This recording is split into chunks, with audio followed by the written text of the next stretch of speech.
do you think you are? Acting all high and mighty. There are plenty of women who can replace you as a wife, you know. You better watch your mouth. I had enough of my mother-in-law's oppressive behavior. Understood. Well, I'll leave as you wish. A few days after moving out of the house, she showed up with a swollen face in front of me. I'm sorry. I want you to forgive me. Please. I'm Hazel, a 30-year-old homemaker. It's been 2 years since I married Daniel. Our story goes back to our university days. Back then, I was working part-time at a convenience store and he joined as a new part-timer. He was a freshman, a year younger than me. Surprisingly, we found out we attended the same university. We were also in the same major, so we hit it off during overlapping shifts. We enjoyed chatting about easy classes to take and interesting clubs. We continued working at the same place throughout our university years. Even after I got a real job, we stayed in touch, offering advice during his job hunts. Eventually, he joined the workforce, and that's when we became serious. We both worked hard at our jobs and managed to spend our days off together, sometimes going back and forth between our places. After being together without any drama for about 3 years, we decided to move in together. Living with him was a blast. We picked out furniture and appliances together, and even bought matching dishes. I always dreaded parting at the end of our dates, so it made me happy to come back to the same place and wake up next to him every day. We really got along well and enjoyed living together. About a year later, he popped the question, and we decided to tie the knot. 8 years since we met. 4 years since we started dating. And I've always loved you. My feelings for you keep growing. You'll always be the most important person to me. So marry me, and let's spend the rest of our lives together. My feelings for you haven't changed since we started dating. I look forward to our future together. Hence, the wedding preparations began. First, we went to introduce ourselves to each other's family. Since we had been together for a long time and lived together, he had already met my mom. As for my dad, it was his first time meeting Daniel, but my mom had spoken highly of him, so he seemed to trust him already. The impression was good from the start, and we had a cheerful time together. My dad was impressed by Daniel and gave us blessings for our marriage. Next, we visited his parents, whom I had never met. I was extremely nervous, wondering what they'd be like. I was filled with jitterbugs that day. When we arrived there, his father, Lyle, greeted us. Oh, welcome. Nice of you to come all the way. I'm Hazel. Nice to finally meet you. Likewise to you. He was all smiles, looking truly happy. Hey, where's Mom? Oh, she went shopping. Should be back soon. Seriously? I told her we were coming to talk about our wedding. I told her you'd be here soon too. She said something about a big sale at the supermarket this morning and rushed out. Man, she's quite free-spirited, or should I say, self-centered. Sorry, honey. No problem at all. Lyle's warm and friendly manner had me relaxed already, so I didn't mind about his mom. Then, after 20 minutes, Julia returned home. I'm home. Daniel, you're already here.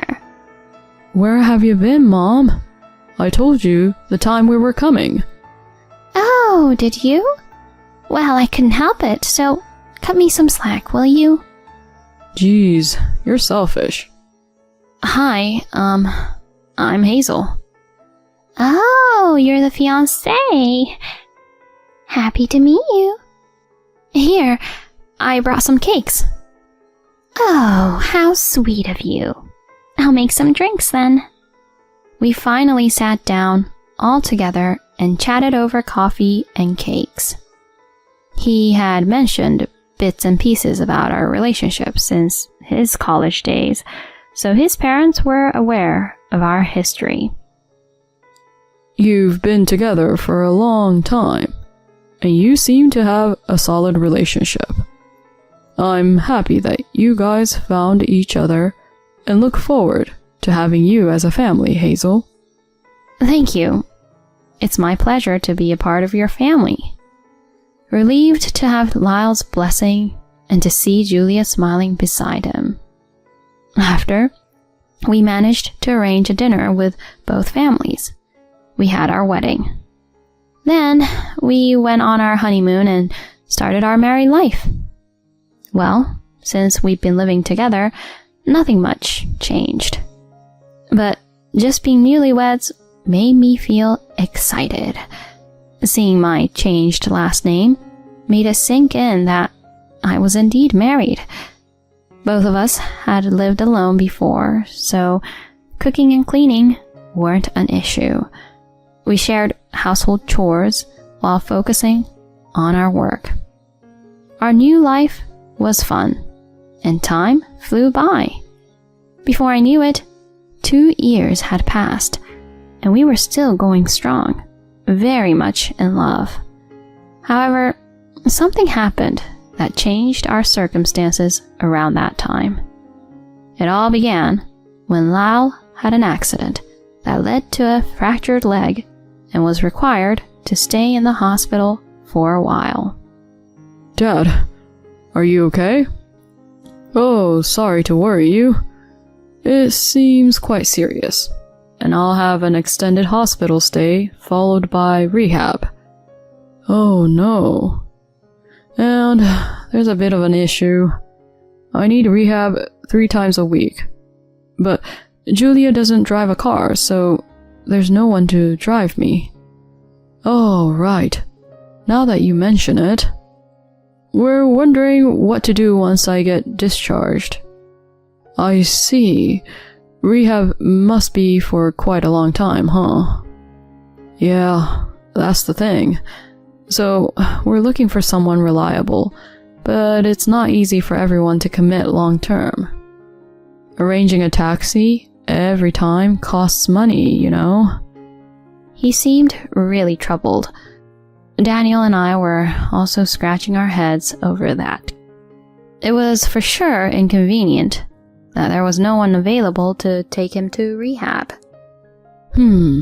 Both of us are busy working. Yeah, what to do? We were inclined to help Lyle somehow and talked about it often. Then, Daniel received a call from Julia. Hey, Mom. What's up? Daniel, I have a favor to ask. It's about Dad. Oh, the rehab thing? Yeah, I hate to ask, but can you guys help him?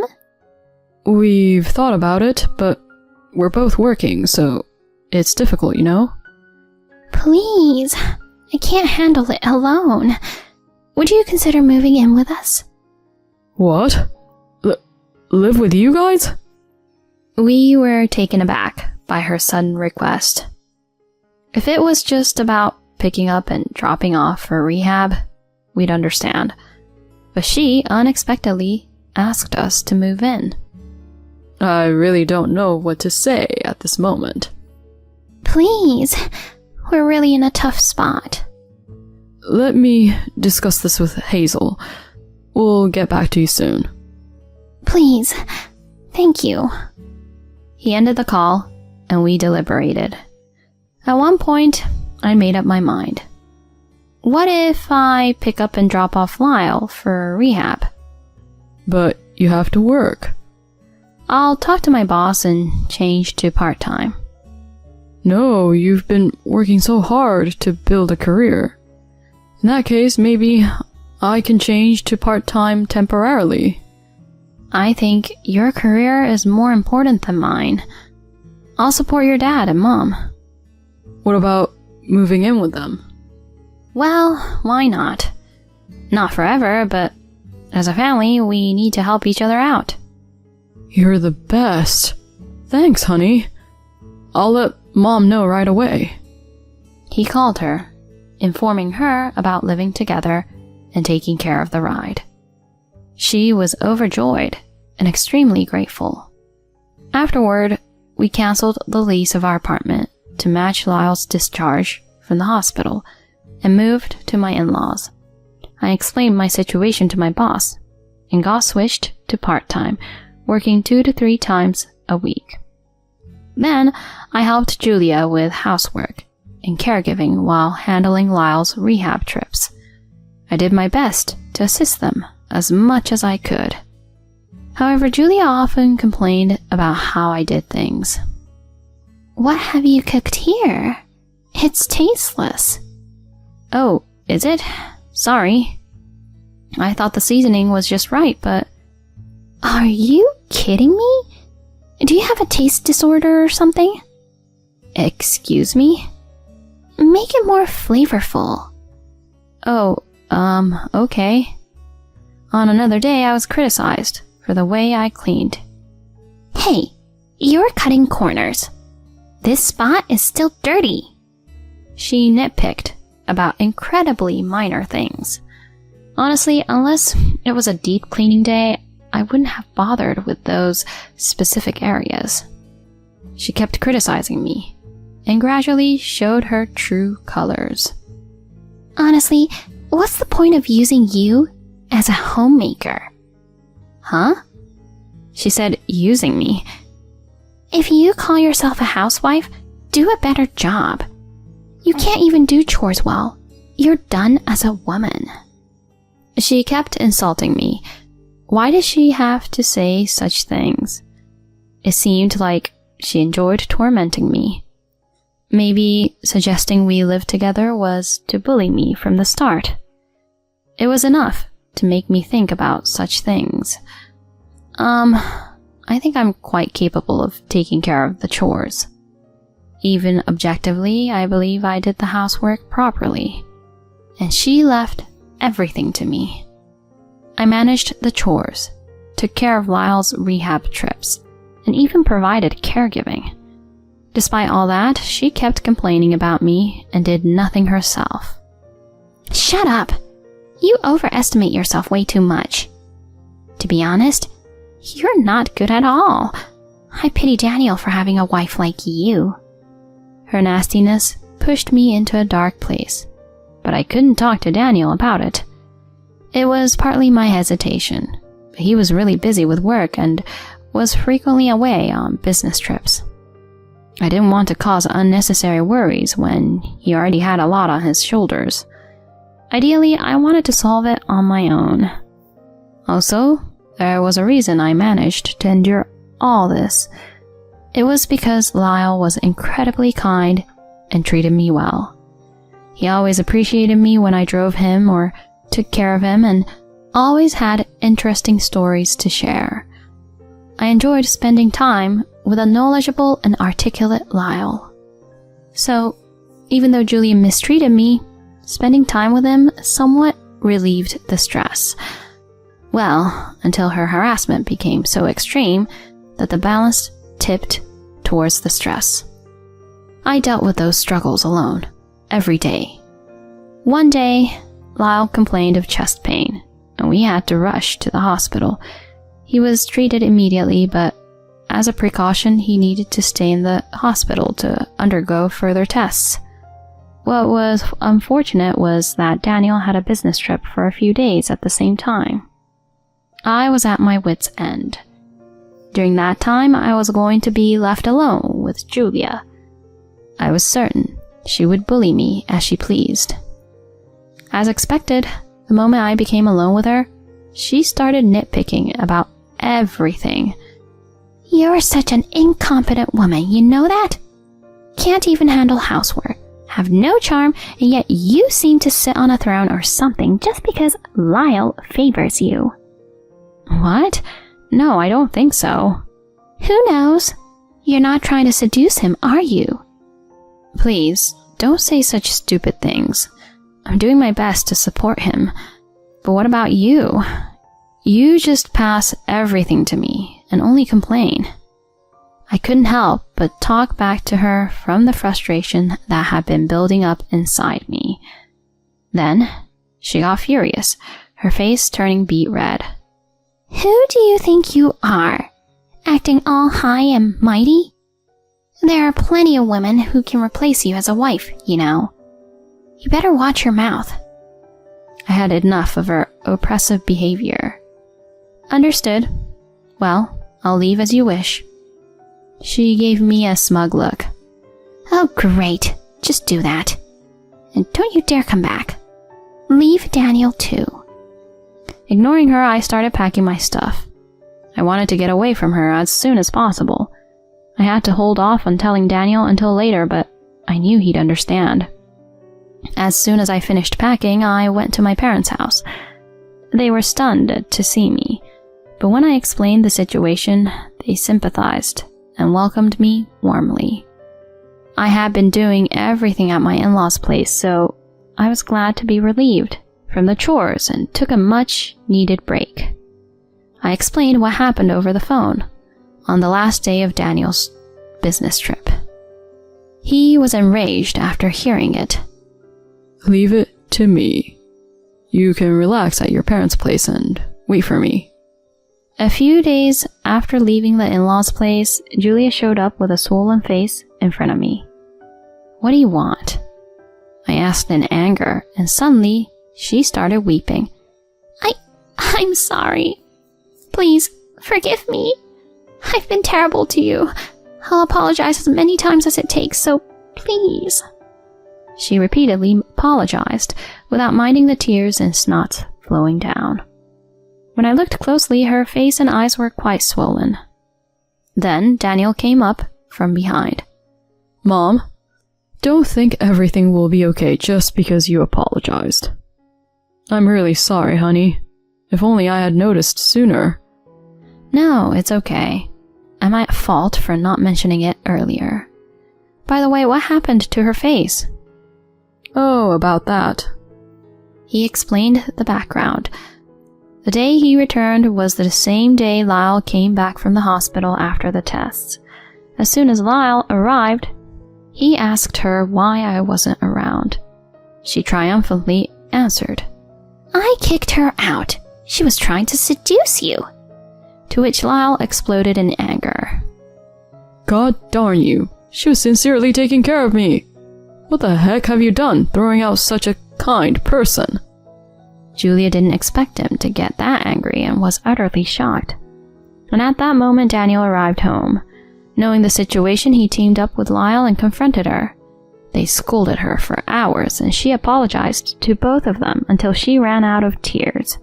Because of that, her face and eyes ended up swollen. Then she was ordered to apologize to me, which led her to come to my parents' house. Thank you for your apology, Julia. So then... However, I can't forgive you. Oh, but why? How much do you think I've suffered? If I had done something wrong, I'd apologize. But clearly you are getting a kick out of bullying me, right? Do you think I can forgive being treated like a toy? I don't know if I can ever forgive you. No matter how much you apologize, I won't accept it. Oh, no, please. If you don't forgive me, I'll be kicked out of my home. I'll apologize as many times as you want. I'm begging you. So you just want to protect yourself, right? How can I forgive you if you're not even sincerely remorseful? I don't want to see you again, and I'll cut ties with you. I only want Daniel and Lyle around. Mom, this is our decision. Since you've tormented her, I can't turn a blind eye. I want nothing to do with you from now on. Please, don't say that, Daniel. How did it come to this? She crumbled to her knees. Daniel took the dejected Julia back home. Since she didn't get my forgiveness, Lyle kept his word and kicked her out of the house. After being thrown out, she was served divorce papers and ended up alone. She had no one else to rely on and found herself in a lonely life with no money at all. Currently, she's living in a rundown apartment and working a low-paying job. On the other hand, Daniel and I remained in the family home with Lyle, living happily together as a trio. Recently, we found out that I'm with a child. We're eagerly anticipating the day when we welcome the new addition to our family. Our life is much more peaceful and filled with laughter now.